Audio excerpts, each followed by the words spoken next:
Salam saudara seperjalanan mengikut Kristus. Tema perenungan kita hari ini adalah menjadi hambanya yang setia. Saya bacakan di dalam kitab 2 Raja-Raja pasal 2 ayat 6. Firman Tuhan berkata demikian. Berkatalah Elia kepadanya, "Baiklah tinggal di sini sebab Tuhan menyuruh aku ke sungai Yordan." Jawabnya, "Demi Tuhan yang hidup dan demi hidupmu sendiri, sesungguhnya aku tidak akan meninggalkan engkau." Lalu berjalanlah keduanya. Jemaat dikasih oleh Kristus menjadi hambanya yang setia.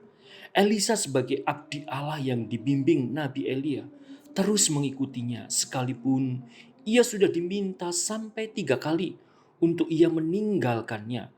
Dan bahkan 50 rombongan nabi-nabi lainnya juga mengingatkan bahwa tuanmu Elia akan terangkat ke surga seperti yang telah dikatakan Tuhan. Namun Elisa meminta rombongan nabi-nabi itu diam. Respon Elisa kepada Nabi Elia yaitu mentoringnya tidak disurutkan dengan apapun juga. Demi Tuhan yang hidup dan demi hidupmu, sesungguhnya aku tidak akan meninggalkan engkau. Sebuah komitmen kesetiaan Elisa sebagai abdi Tuhan untuk terus setia mengikuti Elia sebagai mentoringnya, di mana sebelum tuannya terangkat ke surga. Akhirnya Elisa diberi kesempatan untuk menyaksikan Elia terangkat ke surga, dijemput kereta dan kuda berapi dalam angin badai yang memisahkan keduanya.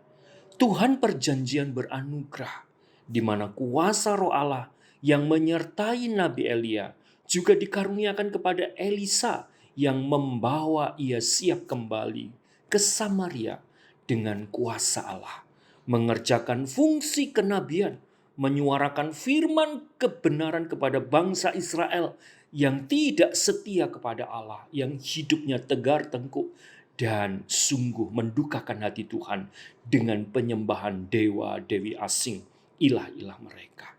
Apa yang kita bisa pelajari di sini?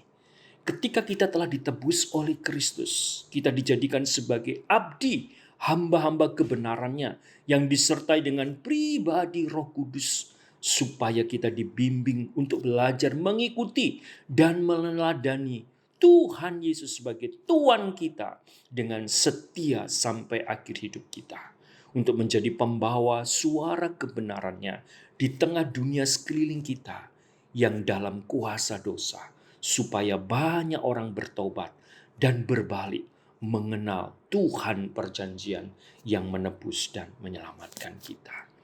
Mari kita berdoa. Ya Bapa, kiranya tiap kami menyadari panggilan kami sebagai abdi-Mu, sebagai abdial, sebagai hamba Allah yang menghidupi dan menyuarakan kebenaran firman-Mu dimanapun Tuhan tempatkan kami, supaya melalui karakter hidup kami dan kesaksian Injil ada jiwa-jiwa yang bertobat dan dibawa kepada kebenaran Kristus. Di dalam nama-Mu kami berdoa. Amin.